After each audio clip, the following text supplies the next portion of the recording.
Welcome to another episode of Desi Podcast. I'm your host Rani Anpib and you're watching Desi TV USA and our sister channel DTV NN and Desi Sports also. और आप visit कर सकते हैं हमारा OTT platform DTV Flix, यहाँ 3000 से ज्यादा channels को भी एक्सप्लोर किया जा सकता है। आज हमारे साथ हमारी पॉडकास्ट में जो मेहमान हैं, अगर मैं उनका तारुफ कराते चलूँ तो बहुत ही सीनियर आर्टिस्ट हैं और इसके साथ साथ वो गवर्नमेंट की एक फील्ड से भी मुंसलिक रहे और अदाकारी कब से करते रहे, इस फील्ड से क्यों मुंसलिक हुए हैं, आज की इस पॉडकास्ट में जानेंगे। उनसे ये बातें भी और कुछ टिप्स भी लेंगे कि पाकिस्तान शोबिस इंडस्ट्री जो आजकल के हालात हैं उसमें पुराने जो आर्टिस्ट हैं उनका काम करना क्यों मुश्किल हो रहा है और क्यों काम करते हुए हमें कम नजर आ रहे हैं। तो वेलकम करते हैं हम अब्दुल वहीद खान का। अस्सलाम वालेकुम सर। वालेकुम अस्सलाम। सर सबसे पहले तो खुश आमदीद आपको कहेंगे और बहुत शुक्रिया कि आपने अपना कीमती वक्त आज हमें अपना दिया। मैं तो आपकी टीवी का शुक्रिया अदा करूंगा कि उन्होंने मुझे इस काबिल समझा कि इंटरव्यू दे सकूं।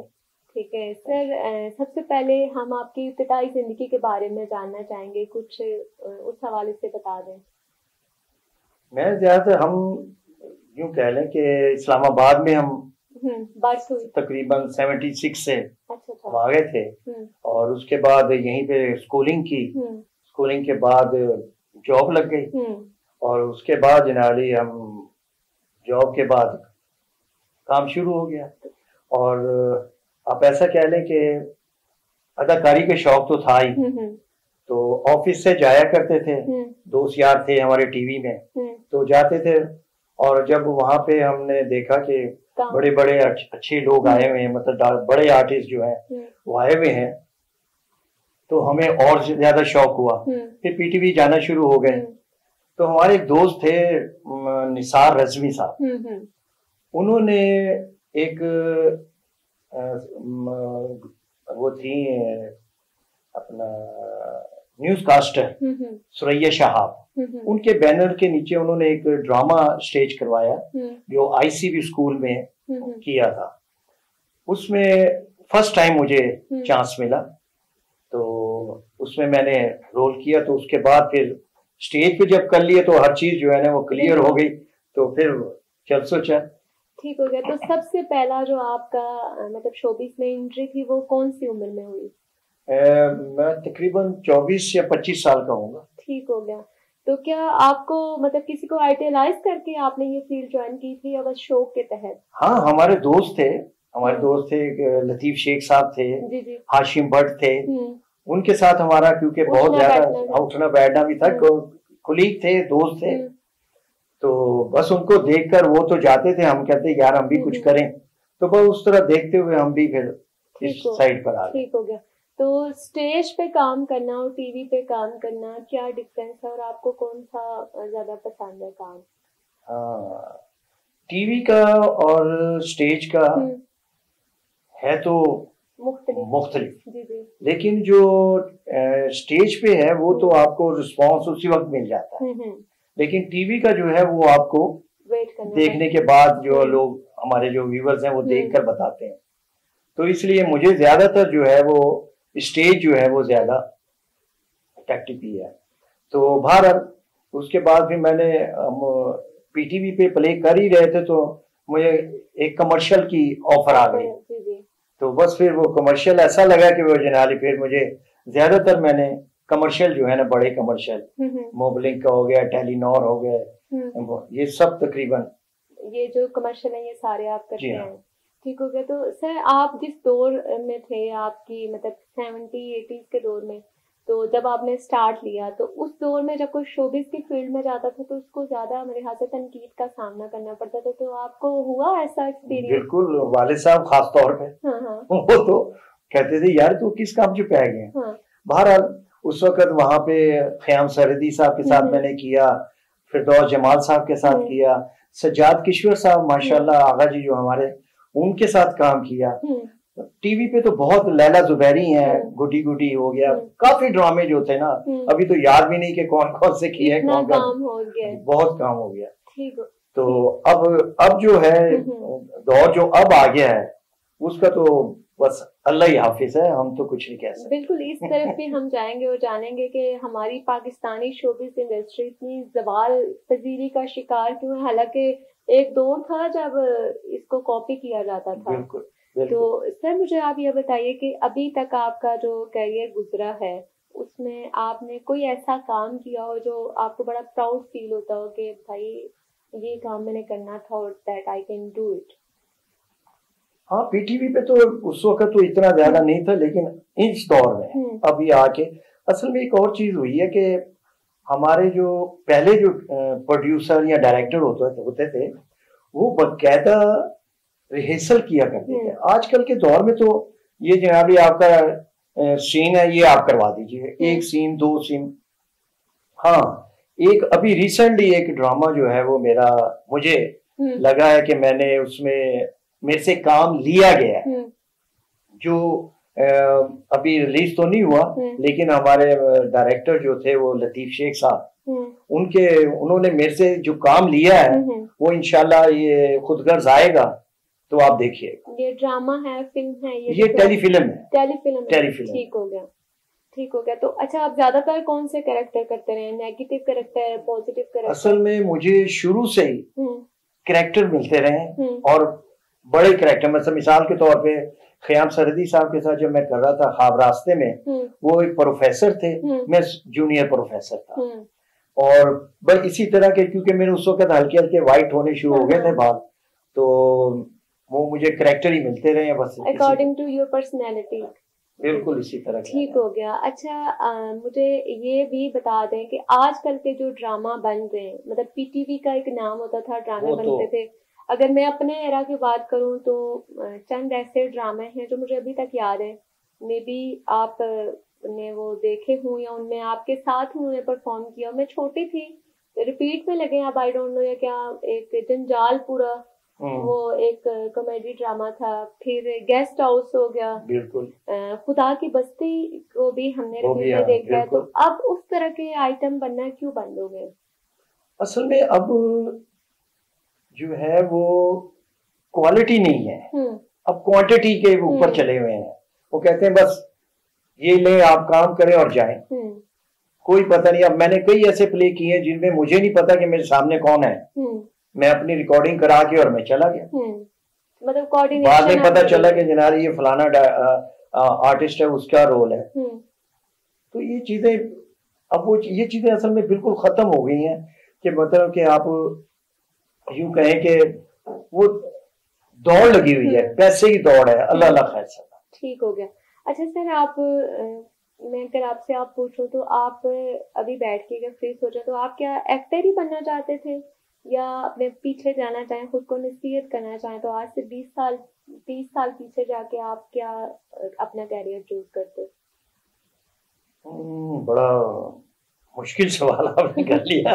असल में जिंदगी के में जो है ना, ये उस वक्त कहा जा सकता था कि आप उसको अपना कैरियर बना सकते हैं, लेकिन अब कहें तो अब सवाल ही पैदा नहीं होता। अब तो हर चीज पे आपने देख ही लिया कि जो कुछ क्वालिटी आ रही है, मतलब कोई ख्वाहिश, वो कहते हैं हजारों ख्वाहिशें ऐसे कि हर ख्वाहिश पे दम निकले नहीं। तो फिलहाल शुक्र अल्हम्दुलिल्लाह, अल्लाह ताला ने हर चीज दी हुई है, और यूं कह लें कि उसका जितना शुक्र अदा करें बहुत कम। ठीक हो गया। तो ऐसा कोई वाकया आपके इस पूरे कैरियर का जो आपको अभी तक याद हो, मतलब कोई फनी हो या कोई ऐसा इंस्पिरेशनल हो जिससे आपको जो अभी तक याद हो?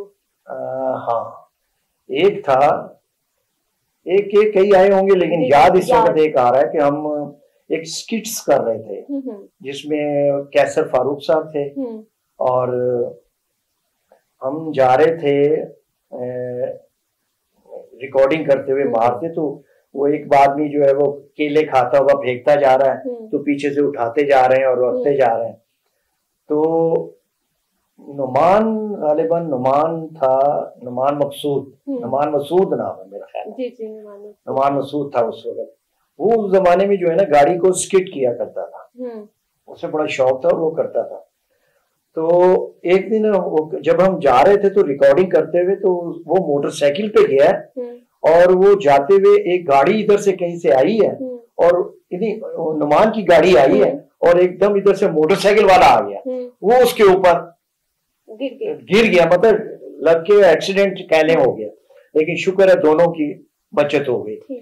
लेकिन वो ये चीज जो थी वो ऑन रिकॉर्ड हो गई थी, और ये बाद में उन्होंने इसको चलाया भी था, मतलब दिखाया था कि अगर आप इस तरह की हरकतें करें तो ये की चीज भी हो सकती है। ठीक हो गया, जबरदस्त हो गया। तो अच्छा आप मुझे ये भी बताएं कि शेरो शायरी से आपका लगाव है? नहीं, बस सुनने की हद तक है, कोई पसंदीदा शेर नहीं? वो स्कूल कॉलेज की लाइफ में आपके दौर में तो कार्ड्स पे लिख के बाकायदा स्कूल कॉलेज की लाइफ में जो था वो तो बज़्म अदब होता था, उसमें अपना तराना पढ़ना होता था, पीटी होती थी तो उसमें सबसे आगे खड़े होके पीटी करानी होती थी, बस ये चीजें थी। लेकिन इसका इतना कोई नहीं, वहां सुनने का शौक है कि कोई सुनाए और अच्छा लगे तो दाद देनी पड़ती। ठीक होगा।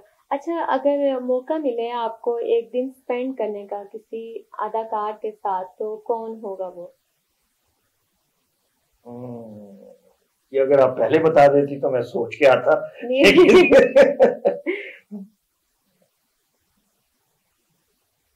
आप तो बहुत ज्यादा सोच में पड़ गए। आप तो मुझे सोच में डाल दिया। चलिए, अच्छा नेक्स्ट क्वेश्चन कर लेते हैं कि अगर मौका मिले आपको अपने आप को रिप्लेस करने का एज एन एक्टर, तो आप किस एक्टर के साथ खुद को रिप्लेस करना पसंद करेंगे? यानी कि अपनी जगह? हाँ, अब रिप्लेस करने के लाइक मैं उस जैसा होता, या आई विश मैं उस जैसा काम करता। कोई भी नाम हो सकता है आपके, लाइक आपके दौर के एक्टर्स की अगर मैं बात करूँ, मुस्तफा कुरैशी हैं, सुल्तान राय, मोहम्मद अली, निदीम, तो आप किसके साथ खुद को रिप्लेस करना चाहेंगे? चले, आप सोचें, यहाँ पे एक वक्त हुआ जाता है छोटी सी ब्रेक का। ब्रेक के बाद जानते हैं कि वहीद खान जो है किसके साथ खुद को रिप्लेस करना पसंद करेंगे। वेलकम बैक टू देसी पॉडकास्ट विद रानी अंद्रीब, और मेरे साथ मौजूद हैं अब्दुल वहीद खान, जो कि अपनी जिंदगी के बारे में बता रहे हैं कि कैसे ब्लैक एंड वाइट दौर से उन्होंने रंगीन दौर में सफर किया और किस तरह तब काम होता था और अब काम की नोयत क्या है, वो चीजें किस तरह चेंज हो गई। सर, सवाल पे जा रहे थे कि आप किस अदाकार के साथ खुद को रिप्लेस करना चाहेंगे? सर मैं तो नदीम साहब के साथ। नदीम साहब के साथ क्या चीज उन्हें आप अच्छी लगती है उनकी आपको? उनका जो तरीका है वो बिल्कुल नेचुरल है, बिल्कुल नेचुरल।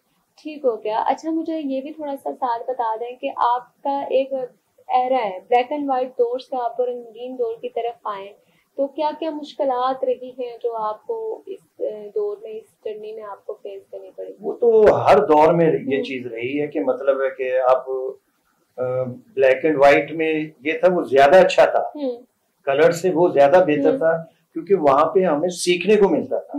यहाँ सीखने को कुछ नहीं मिल रहा, यहाँ सिर्फ ये है कि ये आप स्क्रिप्ट लें, जस्ट डू इट, हाँ बस किया।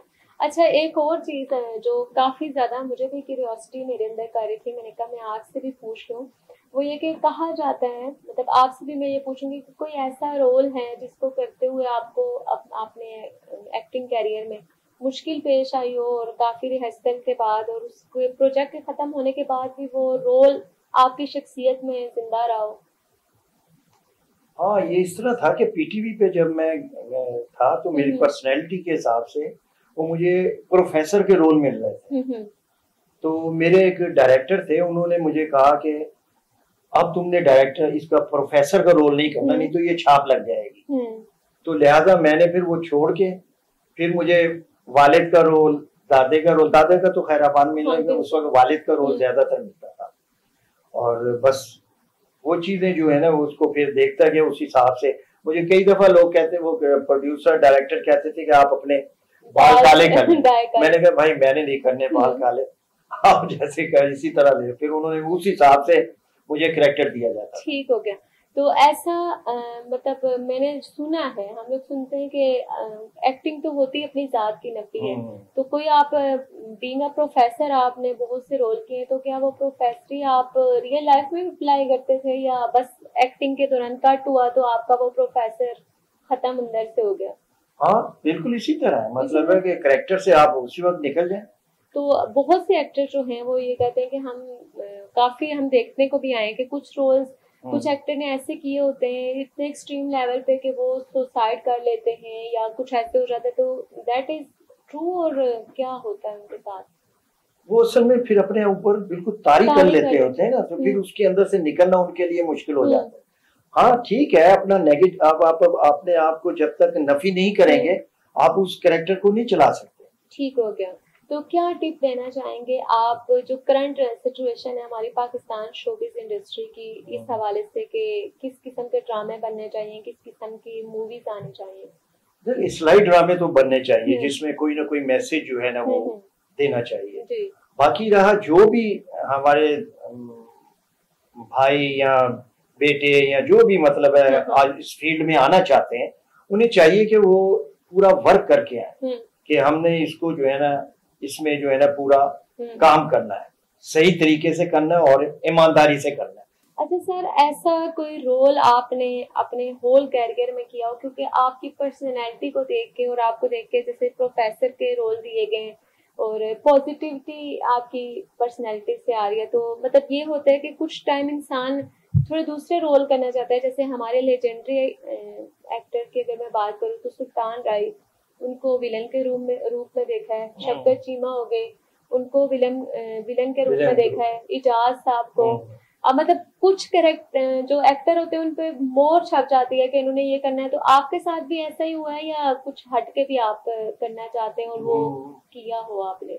ये बात आपकी सही है कि मुझे जितने भी रोल मिले वो सारे पॉजिटिव मिले, लेकिन एक रोल जो मेरी जिंदगी का बेहतरीन और मैं समझता हूँ कि वो मैंने किया है, ये तो आप लोग बताएंगे कि मैंने कैसे किया। और मुझे सारे जितने भी मिलते थे पॉजिटिव मिलते थे, लेकिन खुद गर्ज में मैंने एक नेगेटिव रोल किया जो आपकी टेलीफिल्म जो मेरे बिल्कुल, मैं यानी कि उसको यूं कह लें कि मुझे मजा भी बहुत आया और उसको करने का भी उसमें मार्जिन बहुत ज्यादा, अच्छा बहुत ज्यादा मार्जिन, और मैंने जितना मैं कर सकता था मैंने, मेरे जो डायरेक्टर थे उसने मुझे करवाया। ठीक हो गया, जबरदस्त हो गया। तो क्या मैसेज है लास्ट में आप जो देना चाहते हैं हमारी यूथ को और हमारे जो यंग टैलेंट है जो इस फील्ड की तरफ आना चाहता है उनको? वो मैंने बताया ना कि जो भी इस फील्ड में आना चाह रहा है, बच्चा या बच्ची जो भी, वो पूरी ईमानदारी से आए, ताकि अपना जो काम उसको दिया जाए वो अपनी ईमानदारी से करे, ताकि वो जो है ना अगलों को पता चले कि भाई ये आगे चल के अच्छा आर्टिस्ट बन सकता है। ठीक हो गया। Thank you so much sir, आपके टाइम का बहुत बहुत शुक्रिया कि आपने हमें अपना कीमती वक्त दिया और हमारे साथ जो है एक लाइवली सी गपशप की। नाज़रीन, दीजिए अपनी मेजबान रानी इंदीप को इजाजत और देखते रहिए देसी टीवी यूएसए DTV NN और विजिट कीजिए हमारा OTT प्लेटफॉर्म DTV फ्लिक्स। यहाँ 3000 से ज्यादा चैनल को एक्सप्लोर किया जा सकता है। मिलेंगे एक नई एपिसोड के साथ देसी पॉडकास्ट में।